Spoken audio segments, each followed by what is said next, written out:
আমার ঘরটা দেখেন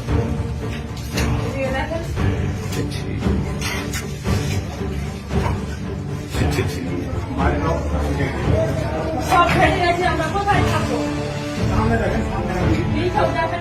সব ফেটে ফেটে পড়ে যাচ্ছে, কোথায় যাবো, কোথায় থাকবো? আমার স্বামীর প্রেরণের দোষ, আমার স্বামী কাজ কাম কিছু করতে পারে না। আমি জমি জায়গা বেঁচে সব টাকা পয়সা রেখেছিলাম, সব নিয়ে চলে গেছে। ডাক্তার দেখাই খাই, ছেলেপুলে নিয়ে আমি তো বিড়ি ম্যানেজ করতে পারবো না। আমার সব নিয়ে চলে গেছে। আমার গঙ্গা ছিল, মেয়ের নিকলেস ছিল, আমার ছিল মালা ছিল, 2 কানের ছিল, সব নিয়ে চলে গেছে। টাকা পয়সা, আমার বস্তা ভর্তি চাল ছিল, কিচ্ছু নাই ঘরে। এক বস্তা পেঁয়াজ সব নিয়ে চলে গেছে। আমার স্বামী তো স্কুলের কাজও আধ হয়নি। কিসের জন্য হচ্ছে? আমরা ছেলে মেয়ে নিয়ে কোথায় যাবো? ওই বাচ্চা ছেলে নিয়ে কোথায় যাবো? এইসব করিয়ে গেছে তো কি নিয়ে থাকবো? কে এইসব করেছে আমাদেরকে?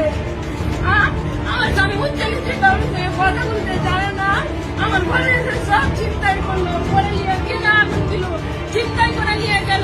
আগুনটা না দিত তখন আমি থাকতে পেতাম ছেলে মেয়ে নিয়ে।